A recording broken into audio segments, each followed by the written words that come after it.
Alright, so I can say I imagine that the next Metroidvania I was going to cover for my channel was going to be, this. But here we are. Weird turn of events this has turned out to be, eh? This is the perfect Trojan horse. After so many years of me saying I'm gonna do it, I finally managed to get you somewhat into Love Live. And for what it's worth, it's kind of almost worked a little bit. Well, not really with Season 1. However, Sunshine Season 1, oh yeah, definitely. Actually, it's been turning out to be pretty nice of a run so far. Until Season 2 started, but that's a later problem.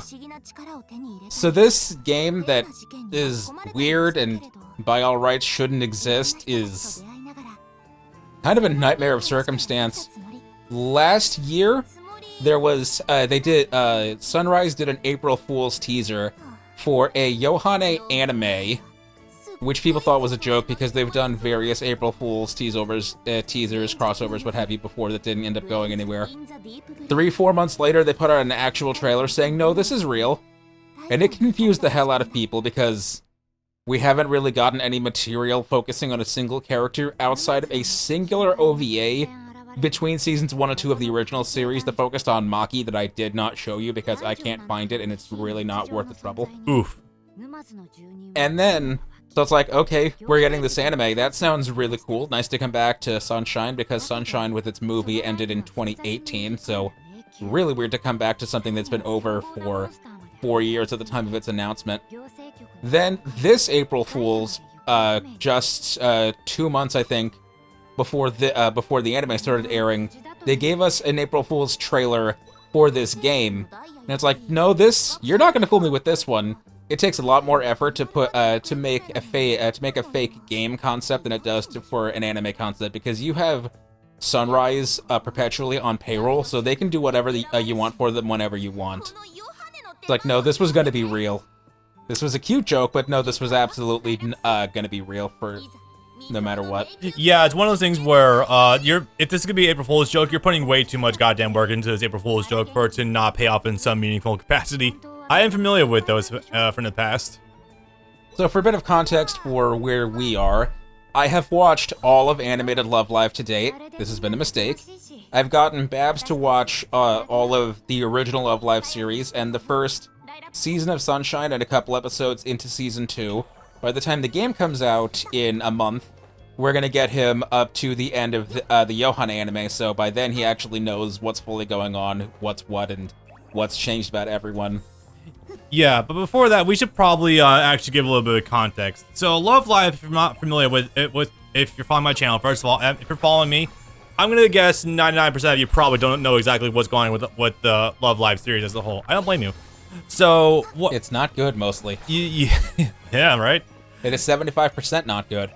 Seriously. So, what's going on with this is, out of absolutely nowhere, Love Live announced not one but 2 standalone games that are going to be released very soon. One of which is what we're covering here, another of which is going to be a mobile game that doesn't look to be gacha, but... It's not a mobile game, it's a console game. Oh, it's an actual console game. Oh, damn it. Yeah, the card-based RPG, Numazu and the Mirage. Well, shit, that's going to be even more interesting. So what we're dealing with here is an actual... I'm not even kidding when I preface this at the start. This is an actual Metroidvania-style Love Live video game. And you might be scratching your head thinking, how do you adapt a high school setting that's pretty much slice of life mixed with music into this? How do you make a Metroidvania out of K-On!, basically? And, well, I gotta say, surprisingly, there's circumstances that have led us to this particular path. So why don't you go ahead and introduce us to the Yohane spin-off series? So, the Yohane concept is weird for a myriad of reasons. It's a spin-off that thus far doesn't have any actual connection to Sunshine proper. It's just, what if Love Live Sunshine was in a fantasy setting? What if Yohane wanted to be an idol by herself, failed her audition and came back home, and when she got back home, everything... the city was suddenly under a threat of collapse from an ominous magic force that's ill-explained. And it would be one thing if it was just magic, but it was just a fantasy setting. But no, they have some modern touches as well. The city she comes back to has trains. They have phones. There's a character that has a motorcycle. So it's a very weird setting. And characters that you know for certain traits or certain jobs are in completely different roles this time. Some of the characters that you know exclusively in the original for being in the water all the time, one of them flies, one of them is an engineer. One of some of the characters that are the most eccentric are now the most reserved. Yeah. It's really flipping most of the characters on their head, for good and for sometimes ill. And also, this is following up on from an episode that we haven't gotten to yet, but later on, Yohane gets a dog. Yeah. That episode is actually really bad, maybe one of the worst that Love Live ever shows. You will see it later. Oh, boy. And this is not that dog, but it shares the same name with that dog.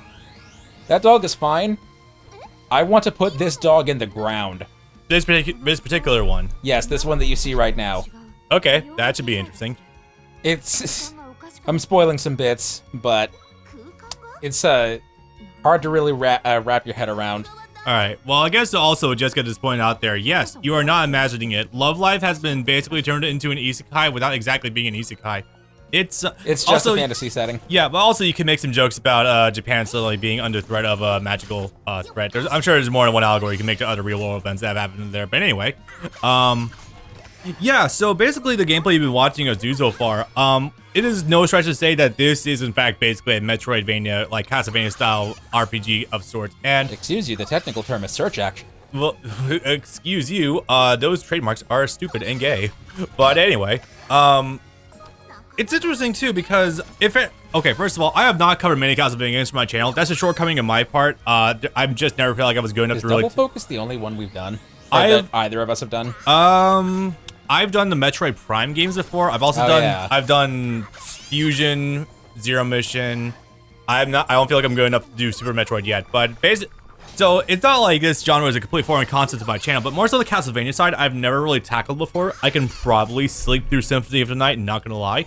But it's interesting too, because if you're familiar with Castlevania games at all, I mentioned this before, but this does give me sharp reminiscence of War of Ecclesia. I know I should probably have shown that to you actually with a downtime given as like a visual example, but given the circumstances and everything, how you play as a magical character that attacks with like summons that act as weapons, it's kind of a fairly apt analogy, honestly.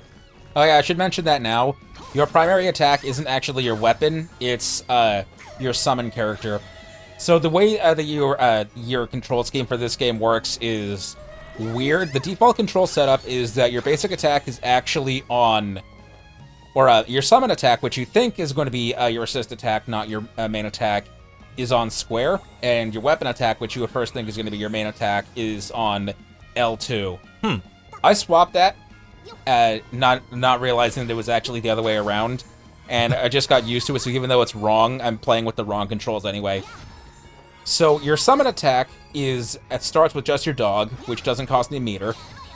When we get introduced to the other characters and they become your other summon attacks and traversal methods, those actually do cost meter, and so does your weapon. So you're actually discouraged from using your weapon regularly, I guess, in the vein of Mega Man. Yeah. Because it costs your limited supply of meter. You have items to refill them, but I haven't bought any of those yet, and don't really plan to thus far, because so far I don't really need it. Save rooms aren't that far apart, but it feels like a waste to be using that much when the dog does decent enough damage. It is very funny that your default weapon has such a fat vertical hitbox, considering how high up I've seen you connect with some attacks with the upwards, with the swipe coming down. It's like active at the very top. That's very funny. One of the things that I'm not a huge fan of this so far is that if you try to do any attacks at all, you lose all momentum. You just freeze completely in the air or where you're standing whenever you do an attack. So it's hard to really keep a flow going if you're trying to bum rush the various rooms. Yeah, it's not exactly the Chrysogrim from Symphony of the Night. Still love how you knew the name of that off the top of your head, by the way. I've heard it 1,000 times, plus it's also in Smash. It just doesn't seem like something that come into your periphery very often. Hell, even I forgot the name of it for a bit, but anyway, yeah. This is still really cool because this wall is, from what I understand, like all the bosses in the game, pretty much. Yeah, this... what the hell is it called? Mural. Yeah. This mural is showcases all of the bosses that you fight in the game. In this demo, we're going to come into two of them, the fish and the cockroach guy, or the beetle guy, rather. I'm sure you probably know about it by now, but that is also a slight cute nod to Super Metroid, with how there's a giant statue that has every single one of the main 4 bosses in the game. And when you beat one, they light up. Yeah, the one from Zero Mission that has Ridley, Kraid. Was it just those two? Yep, it's just those two. Zero Mission is a remake of the original Metroid, which only has those two. I wasn't sure if it had Mother Brain on it or not. Nah, you're fine on it, not getting that. The original, I don't think, had any other bosses besides those 3. Yep, literally, so the original crux of Metroid is you had to beat Kraid and Ridley in order to activate the statues, in order to get access to, I believe the level is called Torian. It's been a while since I've actually gone through it. Was that thing actually in the original game? That seems like something that would have just been made for Zero Mission as a cute nod. What, Mother Brain? Or the statue. Oh, no, I think that had a presence also in the original Metroid, but it's been a very long time since I've actually looked at it. Anyway, hello, weird-looking anglerfish. The sprite work in this game is immaculate. It really is. Look at how detailed that fish is. I do like just like the sheer amount of like idle frames put into Yoshiko here, just like the way she looks. So as much as we're hating on how she's just reduced to her meme in Season 2, it happens to everyone. Yep. In this show, her name is literally Yohane. That is actually her birth name. Oh, okay. Yeah, I know, it fucks with me too. Yeah, just a slight confusion as to what name she's going with today, pretty much, yeah. So needless to say, this time around, it is not Yoshiko. Okay. I'm going to end up taking a lot of pot shots here, mostly because I know I have enough health and defense to withstand it, and they don't really do enough damage that you need to worry that much about guarding or dodging. You'll be able to take care of most things relatively quickly. Yeah. I mean, plus, like, it's literally a demo. There's not really much of a point in trying to learn the boss's attack patterns, like, this early into the game anyway. You're going to see me a couple of times go back and forth between rooms, even though there's not really a purpose to. There's going to be a cutscene on the other end. I go back to heal first just anyway, even though I know I have to go back through the room I came in anyway. Yeah. It's a force of habit. You're hurt, you just want to immediately go to the save room, even though you know there's not danger ahead. No, it's literally a force of habit for me, too. In any of these games, if there's a free health station, like, literally, like, a couple rooms away, I will often be overly cautious and just go for it myself. I guess also commenting on right now, God, this artwork in the game also is just incredibly cute as well. Chica's especially cute, goddamn. Oh yeah, no, the characters have never looked better. For the most part, there's one, I think I've told you about this, there's one character that probably won't appear in this game that I think is actually kind of a downgrade from their original design. Do you want to get into that? Because I think I remember exactly what you're talking about. Okay, so if you've seen Love Live, especially the original, you know there's not really any. They really don't have a little thing called either biodiversity or body diversity. Everyone is thin as a rail and approximately like 4 feet tall. Basically, yeah. There's not really any difference in that between one of them being maybe a foot shorter. Say for one, you get to see this show, and Chica's mom is actually like 3 feet tall. It's really cute. Yeah, and especially with the original series, every mother that you see also has basically the same frame. Yep. Hourglass curves. In Sunshine, they're a bit better with that, with most characters having various different shapes. Riko's mom carries the shape of the typical MILF. Yep. Chica's mom is what are they like being called? Short people? Little people, I think. Yeah, she's like 3 feet tall and has a daughter. One of her daughters is like 3 times her height. Yeah. So that's really funny, especially since her husband is also like 3 times her height as well. Yeah. And so one of the other instances you see is the 2 or 3 times you see Yoshiko's mother. She's actually both short, stout, a little portly.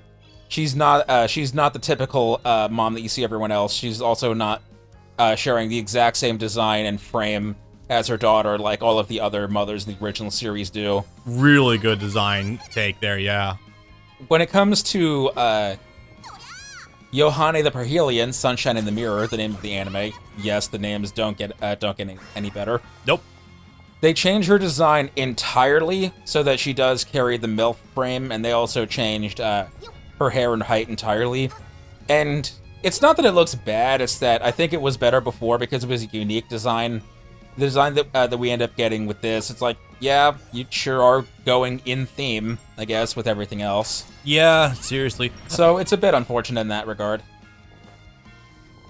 Yeah, I know you skimmed over it with the moms in the original Love Live, but I will still say Nico's mom would, but yes, like it is a little disappointing how the pattern where the moms are literally just like the main girls themselves just aged up a little bit, like longer hair maybe, slightly taller, some boobs, I guess. It's literally just Love Live has always had I've been noticing that, especially with the original show going to the Sunshine, the designs just in general suffer heavily from homogenization.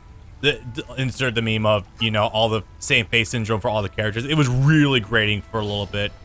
And then Sunshine rolls around, and actually we got a good amount of biodiversity going on. Yeah.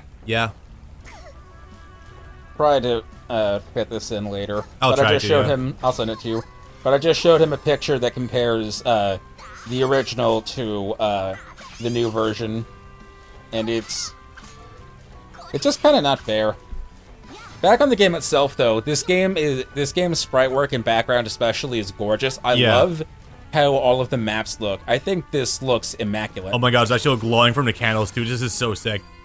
Okay, so I guess let's get this out there real fast. This is our second attempt to record this game. We had some technical difficulties before, but last time I also made mention that this game's sprite work really heavily reminds me of AM2R, especially the original fan-made Metroid 2 remake, which, if you know anything about that, that is nothing but a compliment because of how gorgeous the sprite work is in that particular game. It's absolutely nuts.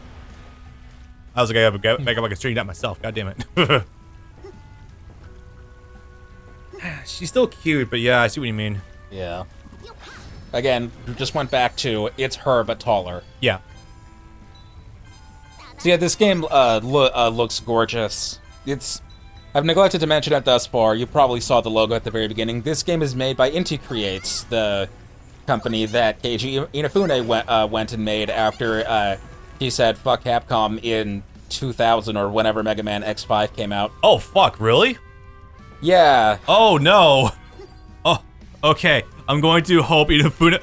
God, Inafune. He probably doesn't have a hand in this. I can only assume so because of how much he's already sullied his own name in the gaming industry as a whole. Oh my god, the game he made is basically Mighty Mega Number Man. 9. Mighty Number 9, and how much that absolutely crashed. Yeah, oof. Well, I can only hope that this is actually just made in-house by some guys who actually genuinely like making games, because from everything I've seen so far, this is nothing but glowing praise and endorsement for me in terms of like how good it actually looks and how much. I wish I could have played it myself a little bit before the demo got taken down. Yeah, that's unfortunately this was part of the Steam Next Fest, which is where they put a bunch of indie demos up for like a week, and then you're supposed to give them feedback, and then they disappear forever. Until like obviously, so this comes out like a month. We wanted to get the jump on this a little bit early because new Love Live games, PogChamp, but also the fact that this is something wildly different and also not a mobile gacha game. So very rare thing to get these days, especially for idols as a whole. But yeah. So it's funny you should mention that, actually. Love Live does actually technically have 2 sets of non-gacha games. One of them is an original series set of regular rhythm games for the Vita that I ended up downloading with the hack, but it unfortunately doesn't play on the Vita TV. Otherwise, I was going to say muted, maybe do that for like 10 minutes as a funny. Yeah. The other being the PS4 port of the arcade game that I also bought that goes up through Sunshine. That would not have been worth doing because that was just a song and 3D model showcase, but yeah, they have had a couple of console entries here and there for whatever that's worth. As far as Inti Creates go, the things that they're primarily known for are the Azure Striker Gunvolt series, which I played the first one. It wasn't good. I've heard they got better. I played the spinoff of that, Gunvolt Chronicles, Luminous Avenger X. The first one was good, the second one was bad. Yeah. The other thing they're known for, this is a name you probably have at least heard, is Galgun. Yes, I have that. I don't know if I bought it, but I do have access to it, at least through you, I'm pretty sure. that disgusting thing. Yeah, that I should probably play as a joke and also be like, hey, you guys, this is probably not how you interact with women, just as a thought, but yeah. You shoot them with your pheromone guns to make them want to do you. Yep. Ugh. And the second game in that series, which his name is literally taken from the porn meme of Double Peace. The Ahagao Is that where the fucking name come from? Oh my god. Double Peace is literally the Ahagao with the double peace sign and the Jesus Christ. Yeah, they literally named the second game in their series off of that. I was wondering where that name came from and they're pieced that one together. Oh my god. There's a lot of things that are in the environments here that I assume you interact with some of the other characters you get down the line. Oh, definitely. My assumption here is that the engineer is going to fix this elevator lift. In the meantime, you can't get there. So this demo shows you the first 3 or so areas of the game with a bunch of little rooms that are locked off or treasure chests or whatnot you can't have access to because you don't have the means to get there yet. So it's giving you a taste of what's to come in the full game and showing you that you're going to be coming back to even the starting areas much later on once you've gotten your full roster of Metroid items. Yeah, I'm sure I already mentioned this before, but one thing that actually does impress me about this game as well, I'm not deep into Metroidvania titles, but I played a good few. It's the actual like layout of the levels design itself. I'm used to some of these games where they get very abstract with the level design. I'm gonna say I don't like some level layouts of Metroid Dread. I haven't beat it yet. That's kind of part of the reason why, actually, but I also haven't popped it in. But also, like, you get to some weird shit like Castlevania Symphony of Night with the reverse castle, and that is a nightmare to try to navigate sometimes. Yeah. This game though, the level design is very clean. It's really nice. Also, Chico actually acting guilty. God, it's so adorable. Oh, this is a bit you don't know her gimmick yet. This is either going to be something you love or you hate when we get to it. Yeah. You have anytime you get to a save point, that's a fast travel area that you can go to either from anywhere else on the map or to your house you can fast travel home from. This area is thus far just a menu that you can just either chill out on or buy items from because I think she also makes potions. Yohane ends up becoming a freelancer because her primary business isn't taking off. She's supposed to be a fortune teller, as you can see from the crystal ball. Yeah. So she ends up just becoming everyone else's guinea pig or lab rat or what have you. Whenever they need something done. Gopher, that's the one. Yeah. Where everyone just asks her to do stuff for them. Yeah. So, presumably, based on this one anyway, as you get more characters back on your team, whenever you come back here, you'll have various different conversations with them. So that's neat. Otherwise, yeah, this is just a neat background screen and just a shop. I highlight all the items here. The only ones I ever end up buying, at least in the space of the demo, is just the healing items because you don't really need any of the other ones just yet. Yeah. They do things like heal status effects that you can't get in the demo or boost your damage. Those ones, or boost your defense, those ones are too expensive within the space of the demo to be worth buying, so I only ever take the healing items, and I don't even end up using like half of the healing items that I end up buying by the end of it. A detail that I really like is because they're on a beachfront town, the save points are lighthouses. Oh, that is really cute. Holy crap.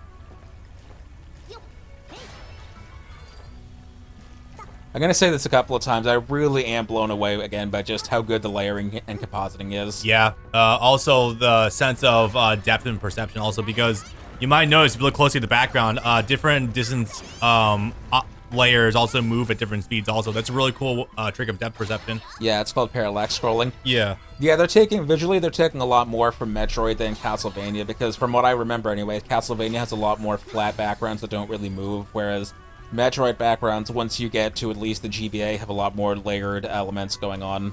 Yeah, that's generally the case. I think the TurboGrafx game Rondo Blood did actually have some use of parallax scrolling, but not too much. Back then, Super Nintendo, the 16-bit era, Sega Genesis, I want to say also that game, they didn't really. They were more so trying to innovate the art style itself rather than like visual elements. But I will say, Super Castlevania 4 still pretty visually impressive. Like even regardless, it's still pretty good. The areas that come to mind for me are Fusion, where you have the area that's underwater. Yep. And you can see various creatures floating around in the background, or when you're in the area that houses Phantom, and you can see Phantom flying around in the background as a silhouette. Very good stuff. Yeah, I love that. That was very cool. I think it was Sector 5 for Phantom, yeah. Yes, I remember off the top of my head. Don't ask me why. That's a good game. I did have a point I was going to bring up just now. God damn it. But, okay, so I guess I will say once...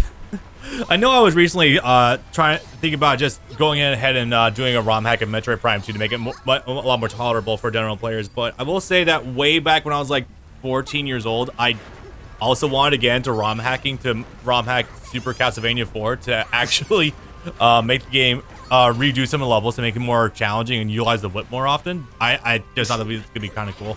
I never did follow up on that because trying to ROM hack back then, especially on a Windows XP laptop, would have been very difficult. But yeah. Probably. Yeah. The enemies here, though, definitely do take more from Castlevania. You have the fishmen all over the place that are directly Castlevania enemies. Yep.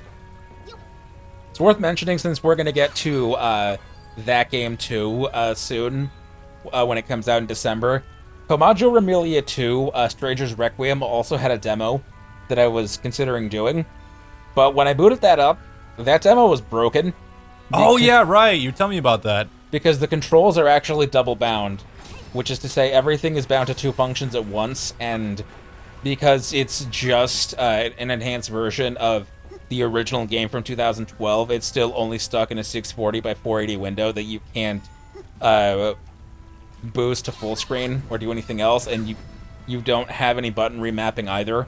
And it's also set not to the Xbox's layout, but to the Switch controller's layout. Oh, yeah, right. So your Y is your X and they're switched and what have you. So it would have just been kind of a nightmare.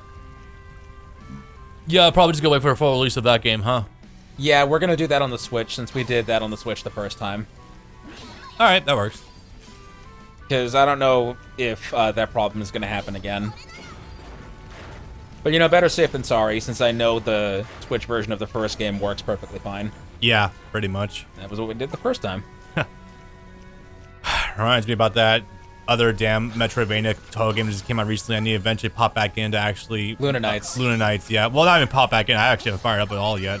I haven't really been on my Switch in a very long time. I need to actually resume doing stuff on it. But it is a good thing you're waiting, actually, because it's either early next year or end of this year. We're finally getting a PlayStation port of that game. Previously, we only had it on PC and Switch, so it'll be easier for you to try and play it, since I'm just going to buy the PS5 version of that game when it comes out. Well, shit, hell yeah.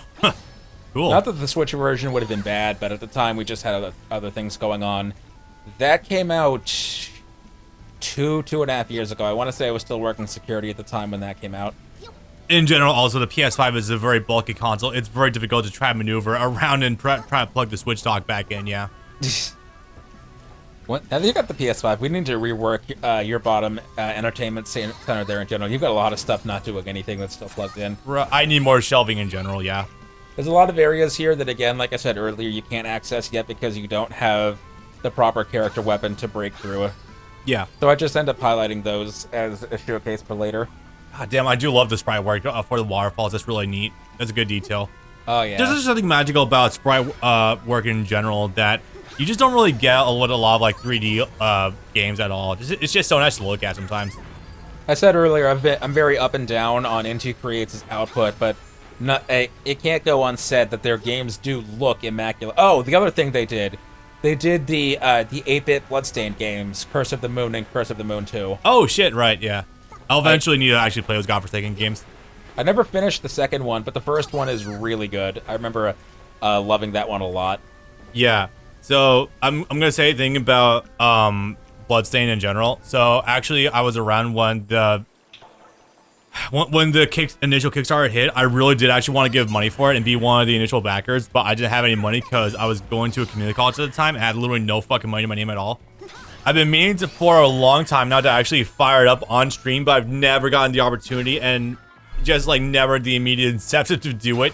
And now here I am so long later, like, people actually know about this game. It's widely known. Fuck. I gotta jump on it at some point. Believe me, you're better off for waiting so long because it's gotten 4 years of updates. and a lot of fixes for things that were broken, as well as new additional content. A million other new modes. I think they have they have a co-op mode now. If you want to look at that sometime. I know they have they added a classic mode, a randomizer mode. I think they added a roguelite mode. Yeah, there was a lot of stretch goals that were set and it just completely eclipsed because obviously Castlevania, with the sheer audacity of Konami in recent years, it's like, yeah, let's just give this man money. He knows what the fuck he's doing. So this boss is a funny case. It's the first one you do after getting one of your partners back, and so it's the first time that teaches you that bosses actually have Mega Man boss weaknesses to certain weapons. Yep. In this one, I don't always time it right, but it's gonna shoot a laser sometimes. It takes time to charge that laser. You can stun it by shooting it with Chica's air cannon. That is really cool, and also definitely. I can only hope you can tackle future bosses non-linearly, so that way you're able to tackle them with the correct weakness of their appropriate type.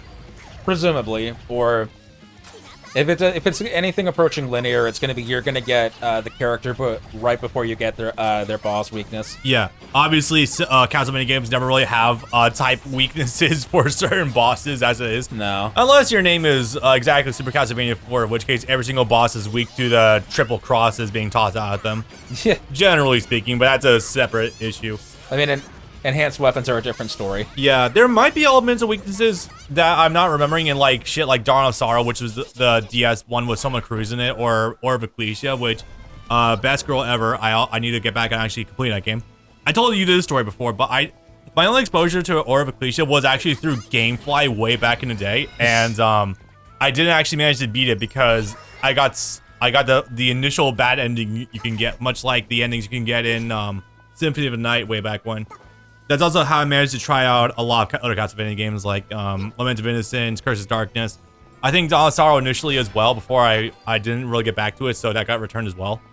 GameFly was a hell of a drug back in the day. It was actually not that bad of a service. And it helped that I wasn't the one paying for it either. Yeah.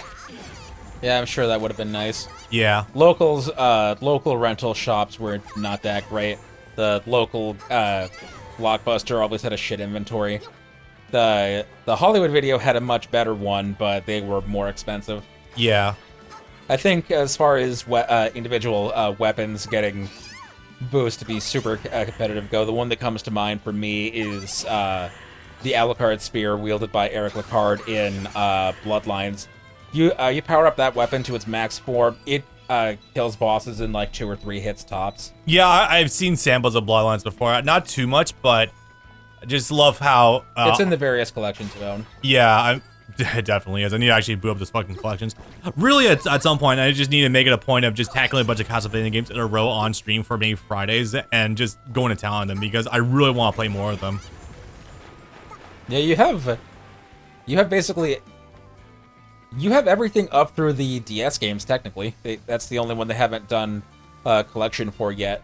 As that in the PS2 games, I guess 64. I guess also on the topic of Metroidvania games as well, one thing that I've been wanting to do for a very long time that isn't related to Metroid that it would be something like I do want to tackle is Axiom Verge, which is an insane, really cool 8-bit pixel art. Obviously, that kind of goes with hand in hand. Metroidvania game as well because it's so abstract and it has a really cool plot line. I really need to show it off for people at some point. That's a funny case because that one is explicitly trying to be Metroid 1, not any of the other games. Indeed, and it does capture the difficulty a little bit with the progression as well, but it's a really beautiful game. Like, genuinely, I need to download some of the soundtrack for it. It's absolutely crazy good. Also, before he tarnished his reputation, whether or not you believe he got it back, people used to joke that the protagonist of that game was pro-Jared. Oh, man. That's his design. Yeah. Yeah, at least he did manage to rebuild his public image. That's fine. Never idolize someone too much. Whether they end up pulling it back, they're never going to have the same rep ever again. Yeah. My man's still languishing, trying to get above 1 million subs again. I've been keeping an eye on him from time to time. Also, as we've learned a lot lately, in general, don't meet your heroes. Seriously, yeah. At any Oh, yeah, so it's a funny case. Sunshine back in the day actually got a simuldub, So it's really curious that this the Yohane anime does not have one, because Love Live is kind of getting fucked by Crunchymation right now. Seriously. Yeah, Series 3 got a dub a year after, and it got no promotion, such that no one found out about it until like a month after it came out. When Series 3 Season 2 came out, that one ended up getting a simuldub, which was great. Immediately after that came out, Series 4 Season 1 got a dub that dropped with absolutely no promotion whatsoever, and barely revealed their cast list at all. Series 4 Season 2 doesn't have a dub yet at all, even though it came out a year and a half ago. So they're just kind of languishing on it. I don't even think Series 4 Season 1 has a home video release yet. Ah, boy. So yeah, they're really fucking them on that. So I guess it's not really much of a surprise that this one doesn't. Crunchymation been fucking a lot of people lately in that they've either not been dubbing things that should get dubbed or not putting out home releases for stuff they have or remotely dubbed. Or remotely promoting them as well, yeah. The most recent example from this last week even is, you know Bocchi the Rock, right? Oh, of course. Yeah, it's one of the only anime to retain a fan base for a seasonal anime to retain its fans and its reputation for over a year because it was that popular with memes and online. Yeah. That somehow didn't get a simuldub. They're just now putting out a Blu-ray release for it. They're not dubbing it at all. What the fuck? Even though it was like one of the most critically acclaimed anime of last season?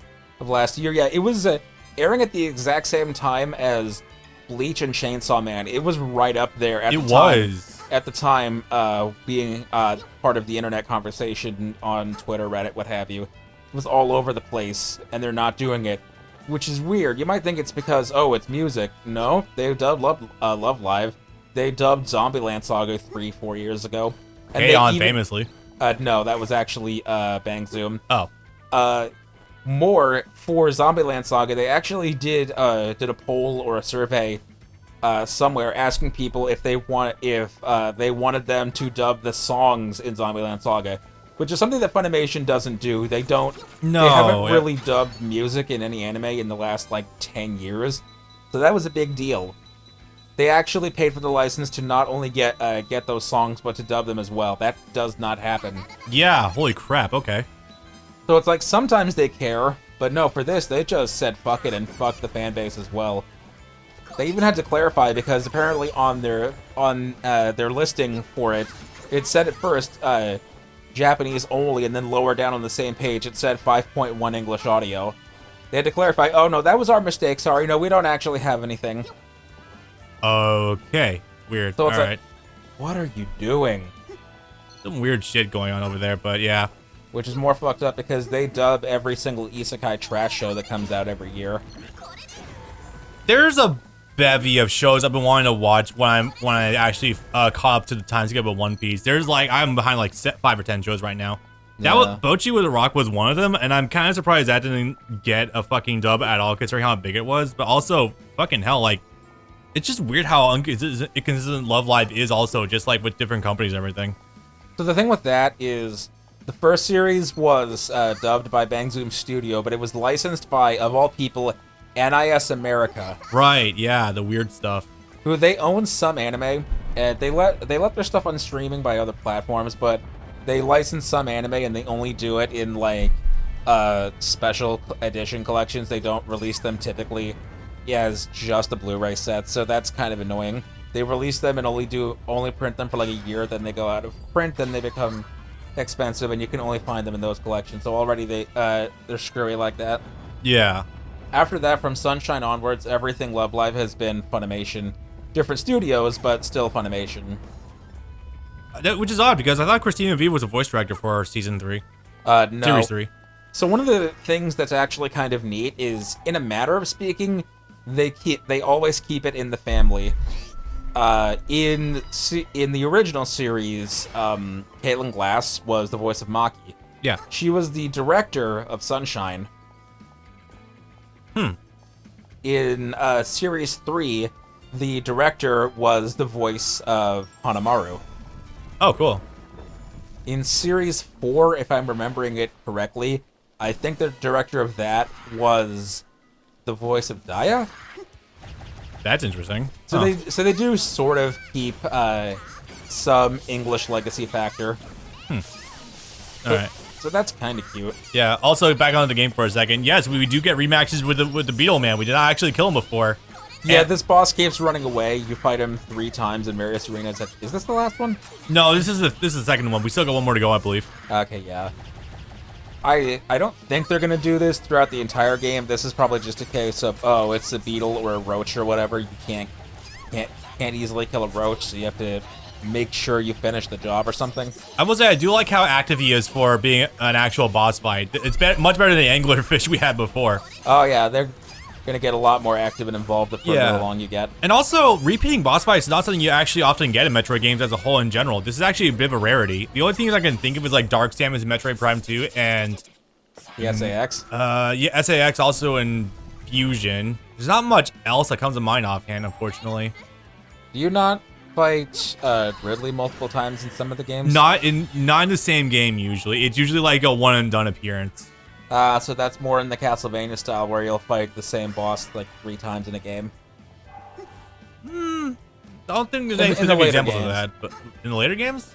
In when you actually switch over to the search action style, where they need to fill out the larger maps, you fight the same thing more than once. I don't think that's... Well, I mean, that may have happened in the portable games. It's not like that in Symphony, unless I'm mistaken.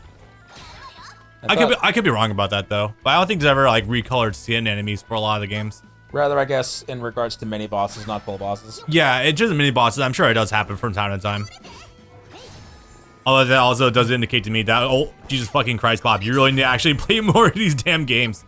Something I've neglected to mention up until now that you've seen me do a handful of times is you have a crafting system based on enemy drops. You can craft armor, accessory, and a weapon. You have a variety of weapons. I think, at least from what I've seen in the demo, you get the dagger, Ivy's whip sword, and the axe. My favorite is the axe because while it's not that long range, it hits like an axe would. I actually kind of like it better than Castlevania axes because it's more consistent. Oh yeah, as a straightforward arc. The consistency of axes in Castlevania also varies depending on the game. Sometimes it can have a really generous hour, it can have a fat hitbox. Other times they have very tiny ones, i.e. like original Castlevania, and they just don't hit for shit. But also I'm noticing the axe weapon you're using does hit multiple enemies. It's not like a single one done hitbox. That's actually kind of neat and probably good for just tackling a whole wall of enemies in front of you. I don't think any of your attacks thus far anyway are single target. It just seems to mostly be if they're in range. Yeah, basically, or like single use activation, and then you just go on your merry way. Yeah, it's like just hope you hit them before they fly out of the way. Yeah. The background details are really cute, though. You see foreshadowing to future areas and hints about enemies yet to come. In some of the areas, you'll see various enemies plastered on the walls. Yeah. Like, you've got fish here and there. One of the later areas, you'll see the scorpion boss emblazoned on the wall. Yeah. Here, I pulled up a GIF of some animation in Orb of Cliche. You can kind of see there's a little bit of inspiration for that going into the Yohane game. Yeah, definitely. Yeah, but like the way you can summon weapons or some such in order to attack enemies, it's really cool. This is not a knock whatsoever. Yeah, this is definitely, if you had to compare it to anything, this is definitely more in the fidelity of the DS Castlevanias rather than any of the actual classics. Oh yes, and this is not a bad thing whatsoever. Despite how absolutely low-res the DS can be, and it can be, the sprite work of the DS actually allows you to do some really good stuff when you actually implement it as such. God, that was a nice hitbox. Oh yeah, no, when you're playing an actual 2D game, the DS is pretty gorgeous. It's when you're playing a 3D game that it turns into the worst thing under the sun. Yeah. These portals here are actually take you to set areas, where everything in the next couple of rooms is randomized. It's like a gauntlet challenge. Get through these challenge rooms, and by the end of it, you'll get a special reward of either extra items, extra health, what have you. That's kind of cool. So yeah, each of these, it's only in these set areas. You'll see them, you'll know it's them when it's the purple glowing room on the map. It's not across the entire game, it's only in specifically defined areas where you have a set of randomly generated rooms. That was a concern ahead of time because they really weren't clear what randomized castle areas meant. Yeah, that can mean some screwy shit if you're not careful about that, yeah. Yeah, people assumed that it meant that the whole game was going to be procedurally generated and it was going to be a different seed each time. And mercifully not. It seems to be more or less be set in stone. That could work if it's the level design does not really matter, and the only thing that really matters is like just linear progression, but not for a 2D game. That's not gonna fucking happen because you can get some bad stuff out of that. Yeah, it's like you really don't want to go for this castle is a creature of chaos. Literally, yeah. You don't want to do that if you want to actually encourage replayability. Yep. Especially if you want to encourage speed runs. Also, you know, stability and level design is also good for actually handcrafting good, memorable bits and actually making it easy to progress. All that good stuff. Yeah, especially if you want to get people in. This room is also really cool. I like the fucking squids. Oh my god. Yeah. So we're coming up on the end momentarily. This is the last time you fight this boss.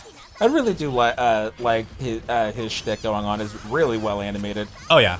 The spinning and is that a sword or is that a lance? That looks like it is a sword and a shield. But also, this guy I mentioned before does kind of remind me. The spinning does remind me a lot of the werewolf enemy from Rondo of Blood. Also, I believe you're about to get a good amount of critical hits all in a row. Yeah.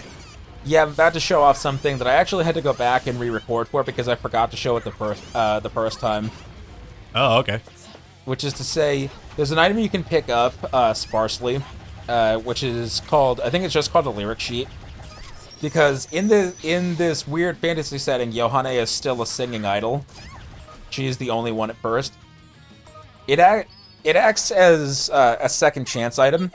You if you die, it heals you back to full and refills your MP. You still take damage and you still get hit. While you're under the temporary effects of the song that starts playing, and it does actually start playing a vocal song, all of your attacks become critical. That is, yeah, I noticed that. Those are some fat sacks of damage you're doing out there. Hell yeah. So my attacks were all there doing 120 instead of only 80 damage. It's a 1.5 times boost instead of a 2 times boost. Yeah. And the demo just cuts off there. That's the end. Well, I guess I can't say I'm too surprised. Well, see you boys in a month. Give or take. Save for obviously practice playing, but yeah. Yeah, I'm gonna try to get the handle on this as quick as I can. Yeah. Good thing to know that I'll have the first quarter, fifth, however long you think the first 3 areas of the game might equate to down in short order. Something about that, yeah. Alright, see you boys. See ya.